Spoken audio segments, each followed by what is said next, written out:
Imagine a picture that causes a cognitive dissonance in the brain comparable to an electric shock. You walk into a cheap, bleach and overcooked cabbage-smelling student cafeteria in a backwater town in Ohio, expecting to see only exhausted students and professors in worn-out jackets. The calendar reads October 15, 1968. Outside, a gray autumn rain blurs the outlines of the American dream, while inside, under a flickering fluorescent lamp at a sticky plastic table, sits a man whose face is known to every inhabitant of planet Earth, from huts in Africa to the skyscrapers of New York. This is Muhammad Ali. But if you step closer, you won't see that shining demigod who danced in the ring and shouted, "I am the greatest." Before you sits a tired, overweight man in a cheap suit, picking at cold mashed potatoes with a plastic fork, and in his eyes, which usually burned with fire, there is now only the murky, stagnant water of depression. You're probably thinking this is some kind of mistake, a prank, or a hidden camera show. You look for his entourage, bodyguards, limousines, or camera flashes, but there's no one around, only the absolute ringing void of loneliness. Ali sits alone, and this contrast between the scale of his personality and the squalor of his surroundings hits the nerves harder than any knockout. To understand how the king of the world ended up in this pit, you need to look away from his face and look at his hands. His right hand, the very one that sent champions into oblivion, is now slowly, with a kind of frail uncertainty, reaching into the inner pocket of his jacket. He feels for an object that has become the only anchor in his current life, but this anchor is dragging him to the bottom rather than saving him. This is our dagger, a crumpled bank check for $2,500, frayed at the edges. Look at this scrap of paper carefully. For an average person in 1968, this is decent money. But for Muhammad Ali, who just 2 years ago generated millions in a single evening, this check is a spit in the face. It is a handout. It is the price of humiliation. It is the fee for a month of exhausting speeches at colleges where, stripped of his right to box, he is forced to work as a talking head, entertaining white students who came to stare at the traitor and draft dodger. Ali takes out the check, smooths it out on the table next to his plate, and stares at the numbers. At this moment, the Santa Barbara effect occurs, the twist that flips the entire perception of the situation. He realizes that this check is not earnings. It is the price of his freedom, which he pays every single day. Ask yourself honestly, what does a man feel when he knows that his physical peak, those golden years from age 25 to 29, when an athlete becomes a legend, is slipping through his fingers like sand? Ali feels his body changing. Without training, without fights, without a regimen, his muscles lose their tone, his reactions dull, and his weight climbs. He sits in this cafeteria and realizes that the system didn't just take his title and his passport. It locked him in a cage of timelessness. Over him hangs a sentence: 5 years in prison for refusing the draft to Vietnam. Appeals move slowly, money melts quickly. His accounts are frozen, his friends evaporated as soon as a real prison term loomed, and now he is left one-on-one with a reality where he needs to feed his family, pay lawyers, and yet somehow keep his face when every passerby feels entitled to shout "coward" at his back. The observer at this moment expects Ali to clench his fist, to stand up and deliver a fiery speech. But Ali just looks at the check. In his gaze, there is an animal fear, not of prison, but of oblivion. He is afraid the world will get used to his absence, that a new champion will take his place, and people will forget how he danced. He is afraid that this plastic table and cheap food are not a temporary hardship, but his forever. This $2,500 check becomes a symbol of how cheaply greatness is valued when it goes against the current. Ali folds the paper and hides it back, close to his heart, because it is all he has today. He takes a sip of cold coffee, and in that sip, there is more bitterness than in any defeat. Because in the ring, you lose to an opponent, But here, in this cafeteria, Ali is losing to time, which is killing his career slowly, second by second, in the total silence of indifference. Let's strip away the veneer of heroic gloss that we usually use to cover the past and look into the eyes of that ugly, sticky reality in which Muhammad Ali existed from 1967 to 1970. We love to talk about his principles, about his sacrifice, but we forget the daily, monotonous torture his ego endured. Ali wasn't sitting in a lotus position, basking in his righteousness. He was in a state of free fall, and the bottom of the abyss was nowhere in sight. Imagine a half-empty assembly hall of a provincial college where the air is stale and smells of chalk and teenage sweat. Ali stands on stage, gripping the microphone the way he used to grip the ring ropes, but instead of the roar of 60,000 fans, he hears only thin applause and shouts full of venom. "Hey, Clay, why aren't you in Vietnam? You're a coward. You betrayed your country," shouts a pimply student from the back row, and that shout wounds Ali more than any Sonny Liston uppercut ever could. In any other situation, in any other life, Ali would have destroyed this insolent boy with one witty phrase or one look. But now he is forced to swallow this humiliation because this student bought a $2 ticket, and those $2 are part of that same crumpled check Ali needs to pay the electric bills. Ask yourself, what happens to the psyche of a king forced to work as a jester in his own court? Ali tries to joke, he tries to turn on his famous charm, but his eyes remain dead. He feels like a circus animal, being driven from fair to show the crowd, "Look, here is that same great boxer who thought he was above America. Look how far he has fallen." And here, the Santa Barbara effect kicks in, flipping your perception of his resilience. Ali was not confident of his victory. This is a lie invented by biographers. In those days, he was absolutely, totally certain he would be imprisoned. A sword of Damocles hung over him, 5 years in federal prison. Every morning, he woke up thinking that today the marshals would come for him. You think he was fearless? He was terrified. Before every court hearing, before every appeal, he said goodbye to his wife, Belinda, as if he were going to the scaffold. He kissed the children, inhaling their scent, trying to memorize it for 5 years ahead, because he knew the system does not forgive those who spit in its face. He saw his friends from show business and sports cross to the other side of the street to avoid greeting the traitor, and the vacuum around him tightened, squeezing out the last remnants of his optimism. But the most terrifying part wasn't the social exile, it was what he was forced to do to survive. To pay the endless lawyer's bills, Ali began selling his name for pennies. He advertised cheap burgers. He participated in humiliating talk shows where hosts openly mocked his religion. He, the man who gave up millions for his faith, was now forced to sell the leftovers of his fame at retail. It was a slow, agonizing deconstruction of a legend. People looked at him and saw not a martyr, but a loser who couldn't cut a deal with power. "He's finished," they whispered behind his back, and Ali heard that whisper. It seeped into his dreams, turning them into nightmares where he stands in the ring, but his hands are tied to his body, and the opponent hits him again and again, and the referee won't stop the fight. And in this hell of inaction, another invisible tragedy was occurring, one that only Ali himself understood. His body, a perfect instrument created by nature for boxing, began to break down. Without training, without a regimen, without a goal, his muscles lost their tone, turning into soft, useless mass. He gained weight.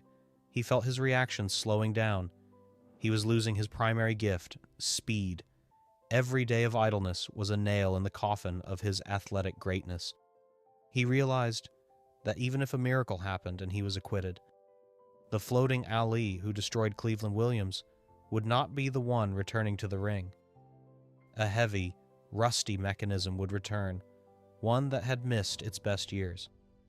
He looked into the mirrors of cheap motels and saw not the greatest, but an aging, overweight man trading his divine talent for college lectures.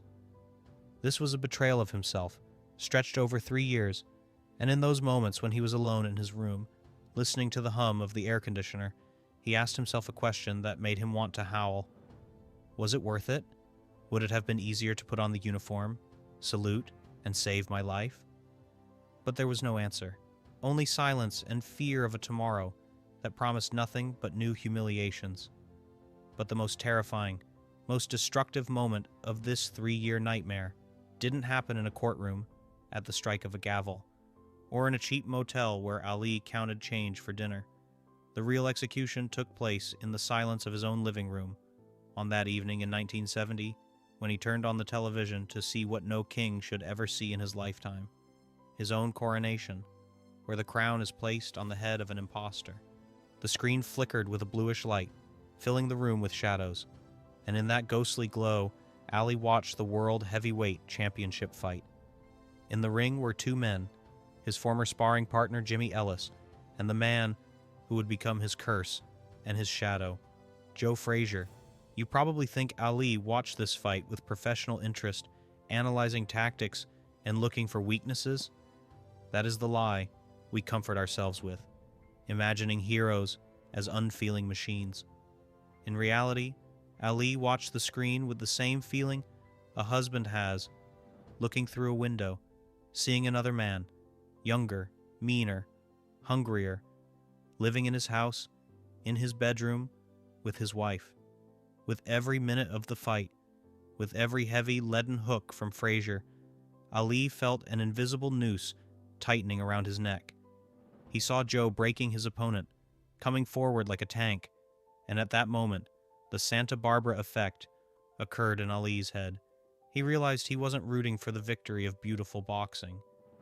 He prayed that they both would lose. He hated them, not as people, but as symbols of the fact that the world was doing just fine without him. The system that promised to collapse without the greatest didn't collapse. It simply found a replacement, and that replacement was terrifyingly competent. When the referee raised Frazier's hand, declaring him the new undisputed world champion, a visual silence fell over Ali's living room that was louder than any explosion. The TV sound was on. The commentators were shouting with delight. But for Ali, the world plunged into a vacuum.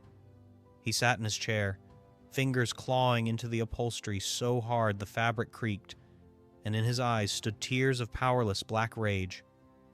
Ask yourself honestly, what is scarier, losing money or losing time? Ali looked at his hands. He was 28 years old. The age physiologists call the golden ratio for a heavyweight, the peak where experience meets maximum physical power. And those very years, 25, 26, 27, 28, had been flushed down the toilet of political intrigue. He realized he had been robbed. They didn't steal a belt you can buy in a store. They stole his biological prime. He realized that the Ali who floated like a butterfly in 1966 was dead. He was gone. In that dark room sat another man, heavier, slower, a man whose reflexes had been dulled by 3 years of inaction. He looked at Frazier shining in the limelight and realized that if he ever returned, he wouldn't be fighting Joe. He would be fighting the ghost of himself, whom he could never defeat because the time machine hadn't been invented yet. At that moment, our dagger, that crumpled $2,500 check in his pocket, began to burn his chest like a red-hot coal. This check was proof of his fall. While Frazier earned millions occupying the throne, Ali earned pennies entertaining students. He felt not like a martyr, but like a fool who burned down his house to keep warm and now stands on the ashes, watching others build palaces. It was a feeling of total, all-consuming loneliness. He turned off the television, plunging the room into complete darkness, but the image of Frazier with the championship belt continued to burn on the retinas of his eyes. Ali realized that his sacrifice, made for faith and principles, had a price no one had told him about: oblivion.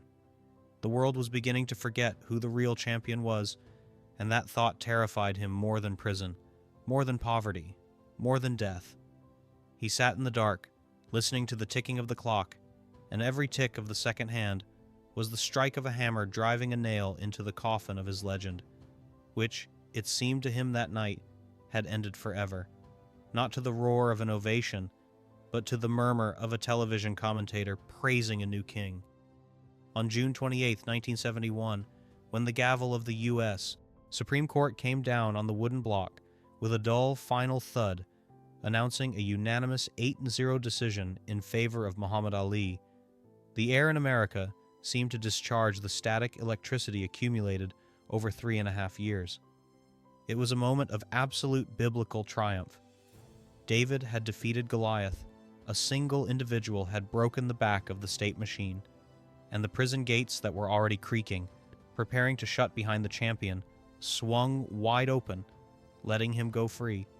The crowd cheered, reporters went wild, headlines screamed about the return of the king, and it seemed that justice had finally triumphed in its purest form. Ali emerged from the courthouse beaming. He was joking again, shaking his fist at the world again, and millions believed the restart button had been pressed.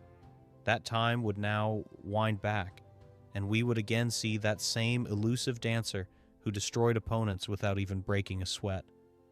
But here, at the epicenter of the universal euphoria, the most cruel and subtle Santa Barbara effect kicked in, turning this happy ending into the beginning of a new, much more terrifying tragedy. Ali got his license back, but he didn't get himself back. When he stepped over the ring ropes for a real fight for the first time after his exile, the audience expected to see magic. They waited for the floating butterfly, but they saw something that made their hearts tighten with anxiety. Ali moved, yes. He punched, yes. But in his movements, a microscopic, barely perceptible lag appeared, that fraction of a second that had been stolen from him in courtrooms and cheap colleges. His legs, which used to barely touch the ground, were now heavier, as if invisible weights of the passing years were tied to them. And in the very first serious exchange of blows, something happened that had never happened before. Ali didn't dodge. He took the hit. A left hook, which the old Ali would have seen coming from the locker room, smashed into his jaw with a sickening sound, and the greatest head snapped back. The crowd gasped. At that moment, an intellectual orgasm of realization hit, one that made you want to cry. Everyone understood that the 3-year break had not passed without a trace. The system couldn't put him in prison, but it did something worse. It aged him. It took away his primary gift, invulnerability. Ali, standing in the ring and tasting his own blood in his mouth, realized a terrible truth. He could no longer be a dancer. His reflexes were gone. His speed had faded. And to survive in this new, brutal world where he was no longer the fastest, he would have to become the most resilient.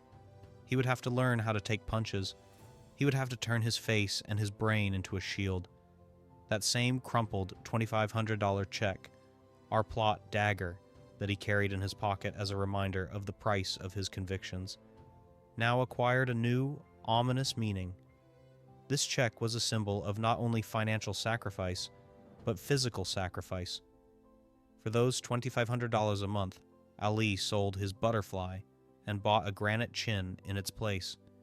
He kept his conscience, but lost his protection.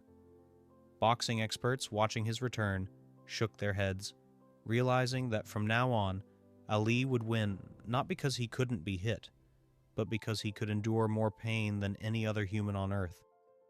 This was the birth of the new Ali, Ali the martyr, Ali the warrior, ready to trade blows, ready to sacrifice his health for victory. But the audience, blinded by his charisma, didn't want to see this. They cheered when he took hits and didn't fall. They called it courage, not realizing that every punch taken was a step toward that trembling, silent old age, already waiting for him around the corner. 3 years in hell were over, but they had changed his DNA. He emerged from exile not as the same man who entered it. He became heavier, wiser, and more mortal. The return to the ring became not a resurrection of the past, but the beginning of a slow suicide on live television, where the public demanded a show, and Ali paid for that show with his neurons, because he had nothing else left to pay with. He defeated the system legally, but physiologically, the system dealt him a blow from which he could never recover, turning him from an elusive ghost into a target that refused to fall, even when common sense screamed, "Enough!" Today, when we look at the final iconic images of Muhammad Ali's life, where he, gripped by the mask of Parkinson's, lights the Olympic flame in Atlanta with a trembling hand, our hearts fill with pride for the unyielding spirit of a man who conquered everything. But if you gather the courage to look behind the facade of this greatness, if you rewind the tape to those 3 years of exile, you will see a picture that makes you want to howl with powerlessness and rage. Because it was there, in cheap cafeterias and half-empty college halls, that the most expensive purchase in sports history was made. We are used to thinking that Ali paid for his convictions with money and time, but the truth revealing itself to us now is much more terrifying. He paid with his health, his future, and the version of himself that could have remained invulnerable. That crumpled $2,500 check he carried in his pocket as a survival talisman was actually a promissory note signed in blood. He traded 3 years of his youth, when his reflexes were perfect, for 3 years of stress, weight gain, and idleness, which forced him to change his fighting style. Ask yourself, what would have happened if he hadn't refused to serve? If he had taken the deal as offered? He would have returned to the ring young, fast, and untouched. He wouldn't have had to invent the suicidal rope-a-dope tactic, absorbing thousands of punches from Foreman and Frazier, because he could still have dodged them. His brain would have remained intact. He might have spoken clearly and sharply into deep old age. But here the final, most cruel Santa Barbara effect kicks in, making your brain explode with paradox. If Ali had chosen health and his career, he would never have become the greatest. He would have remained just a brilliant boxer, one of many in the Hall of Fame. It was exactly those 3 years in hell, when he was poor, persecuted, and alone, that turned him from an athlete into a global symbol of conscience. He sacrificed his body to save his soul, and this trade, made in the silence of isolation, turned out to be the most important deal of the 20th century.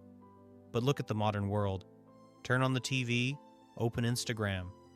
You see athletes signing contracts for hundreds of millions of dollars, living in palaces, and flying in private jets. They call themselves kings. They talk about legacy. But ask yourself honestly, which of them is ready to put everything on the line for a principle? Which of today's sports icons is ready to lose 3 years of peak form, become a bankrupt and an outcast, just to avoid betraying their convictions? We live in an era where heroism is measured by follower counts, and risk means changing a sponsor. Ali showed us that the real price of principles is not a hashtag on social media, but real physical pain and the readiness to lose everything you've built for years. He left us a lesson that we seem to have forgotten. Greatness is expensive, and the currency at this register is not dollars, but pieces of your own life. And now, as we face this monumental sacrifice, I want to ask you a question that should sound like a challenge to your own conscience. Imagine you are in Ali's place in 1967. You have the world at your feet, millions in your accounts, and the fame that kings dream of. And you have a choice: betray your convictions, compromise, and keep all of it, or say no, lose everything, become an enemy of the people, and spend the best years of your life in poverty, not knowing if you will ever return. What would you choose? Was Ali's act one of supreme courage that justifies any price, even the loss of health? Or was it the tragic mistake of a fanatic who allowed politics to steal his athletic perfection and condemned himself to an agonizing old age? Whose side are you on in this debate between a career, which provides comfort and security, and principles, which take everything away but grant immortality? Write one word in the comments: career or principles. I will be waiting for your verdict, because in that answer lies the key to who we truly are: people who want to live well or people who want to live right.